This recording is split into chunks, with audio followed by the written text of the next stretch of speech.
Radhe. Radhe. If we make like a donation or a financial pledge to the ashram or wherever, and we die before we're able to pay it off, what happens? So if you make a financial pledge, and then you and you know the person dies, and the pledge is not fulfilled, what happens? Is it a sin?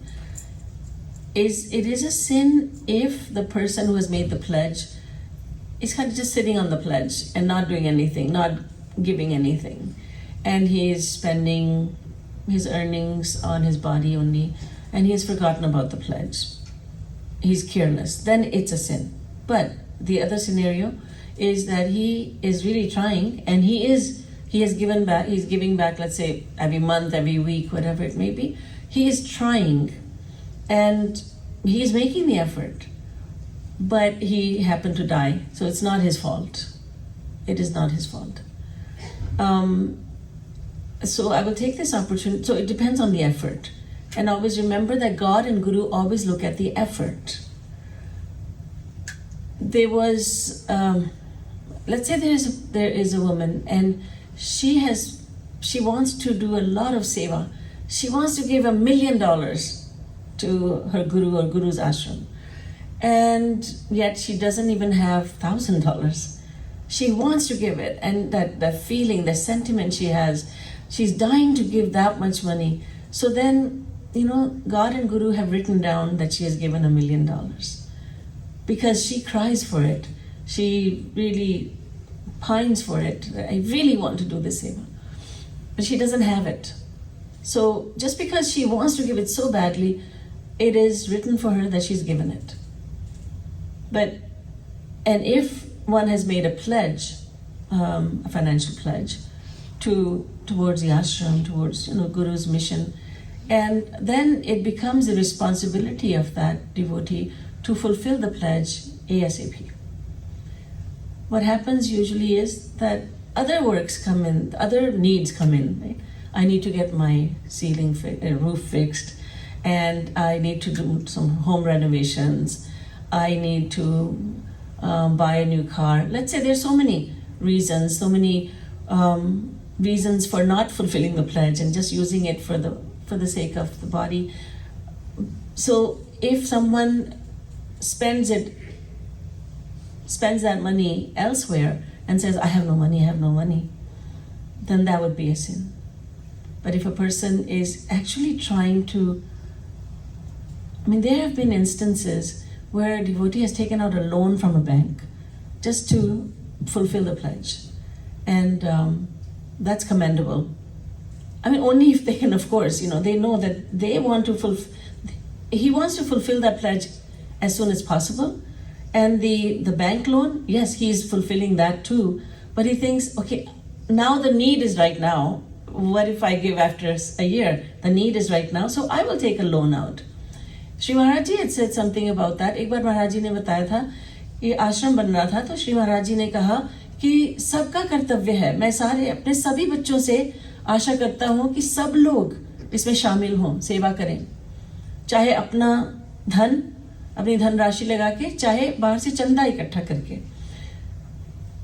और मैं ये कहूँगा, महाराज जी ने कहा, ये कहूँगा कि अगर किसी के पास पैसा नहीं भी है तो भी वो सेवा कर सकता है। अब किसी के पास नहीं है, महाराज जी ने चंदे की बात उस समय नहीं की थी। महाराज जी ने कहा अगर आपके पास पैसा नहीं भी है तो भी आप सेवा कर सकते हैं। तो उन्होंने बताया किस तरह से। श्री महाराज जी ने कहा, मनगढ़ में श्री कृपालु धाम में श्री महाराज जी बोल रहे थे, महाराज जी के जन्म स्थान पे। आप सबको शायद मालूम हो, अधिकतर लोगों को मालूम है कि जो मनगढ़ नाम से जाना जाता था, सरकार ने उसको नाम दिया है अब श्री कृपालु धाम मनगढ़। तो हम तो उसको कृपालु धाम ही बोलते हैं। तो यूपी की सरकार ने दे दिया है नाम श्री महाराज जी के नाम पे। तो महाराज जी बोल रहे थे कृपालु धाम में ये बात।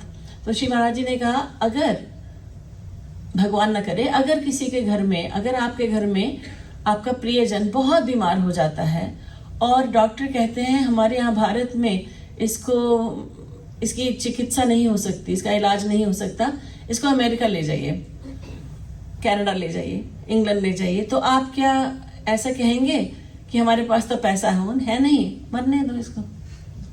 नहीं ना, आप इंतज़ाम करेंगे। कैसे? किसी से पैसा उधार लेंगे, बैंक से उधार लेंगे, लेकिन आप अवश्य पैसे का इंतज़ाम करेंगे। तो यदि शरीर के लिए कर सकते हैं तो आत्मा के लिए क्यों नहीं? श्री महाराज जी के आवाज़ में जो वजन था वो तो ऐसा था, श्री महाराज जी कहते थे कि एक संसारी व्यक्ति कुछ बोलता है, दूसरी तरफ एक संत बोलता है, दोनों के शब्दों में जो वजन है उसमें बहुत बड़ा अंतर है। संसारी व्यक्ति बोल रहा है तो उसके वचनों का वजन ऐसा है जैसे एक गुब्बारे का वजन। जब संत बोलता है तो उसके शब्दों का वजन, वो उसकी पावर इतनी है जैसे एटम बम की। तो श्री महाराज जी के श्रीमुख से निकले हुए वचन बहुत वजन होता था, अब भी है जब हम सुनते हैं उनको। तो श्री महाराज जी ने जब ये कहा तो सबके रोंगटे खड़े हो गए, क्योंकि किसी ने ये बात सोची नहीं थी। श्री महाराज जी said once, even if you don't have any money, you can do financial seva. The temple was being built. I believe it was Bhakti Mandir at that time. Shri Maharaj Ji said, I want you all to contribute so that you may all feel that you are a part of this, that you belong to this Bhakti Mandir. And I challenge you that even if you say you have no money, you can still do financial seva. And I'm sure everyone, including myself, thought, how? Shri Maharaj Ji said, if there is a sickness in your family, a loved one is suffering greatly, and the doctors tell you that there's no treatment in India, you have to take your loved one to the foreign countries like America, Canada, UK. And would you just say, I'm sorry, I have no money? So let him die, it's okay. Let him suffer. No, you would never do that. You will arrange the money. You will take a loan, personal loan from someone, or you will take a loan from the bank. You will do it, won't you? Obviously, yes, we would all do it. Shri Maharaj Ji said, you can do this for the body. Why can't you do it for the soul? And you know, Shri Maharaj Ji always told us things that we were not capable of thinking for ourselves, because we think at the body level. Maharaj Ji always thought at the soul level. And so this made everyone amazed. It's amazed everyone that yes, indeed, we can all do seva. So in answer, coming back to your question, is it a fault? Is it a sin that I was not able to fulfill that seva? I died before I could fulfill that pledge. It depends on how careful I was. If I was careful and I really wanted to just give that seva, then I'm not at fault. And otherwise I am. Now, there is a misconception amongst satsangis, and I will say it right now. Many people think, oh, you know, you should owe something because in your next life you'll come back to Maharaj Ji. That is such a wrong way of thinking. That deliberately leave some debt unpaid, some seva pledge, leave it unpaid, because next life you'll have the same guru, you'll have Maharaj Ji as your guru, and then you will fulfill your pledge. This is a very wrong way of thinking, in case anybody's thinking that. I hope nobody thinks that way. But I've heard it in satsang. You know, कुछ उधार रहेगा, सेवा का उधार, तो अगले जन्म में अच्छा है, अगले जन्म में महाराज जी मिलेंगे. तो अगर हम इतना आलस्य कर रहे हैं या इतनी लापरवाही कर रहे हैं तो वो मिलेंगे क्यों? अगर हम आलस्य वश हम ऐसे सोच रहे हैं तो फिर गलत बात सोच रहे हैं, तो फिर वो महाराज जी हमें मिलेंगे ही क्यों अगले जन्म में. और श्री महाराज जी ने सेवा के ऊपर बहुत जोर दिया. उन्होंने कहा, देखो तुम्हारा शरीर तो ऐसा है कलयुग में लिद्दड़ पिद्दड़, कोई सेवा तो खास कर नहीं पाते.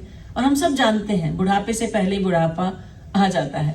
छोटे छोटे बच्चे यूँ बैठते हैं और युवावस्था में भी अरे बहुत दर्द हो रही है, तो हम फिर शारीरिक रूप से सेवा कर नहीं पाते. मन तो बहुत दूषित है, भगवान के बारे में रूप ध्यान करना बड़ा मुश्किल है. तो श्री महाराज जी ने कहा, कलयुग के जीवों के लिए जितना आर्थिक सेवा हो जाए उससे तुम्हारा तन भी पवित्र होगा, धन भी पवित्र होगा और मन खास तौर से पवित्र होगा, विशेष रूप से पवित्र होगा. इसलिए श्री महाराज जी ने उसके ऊपर जोर दिया और हमें इस बात को बहुत ध्यान से सोचना चाहिए.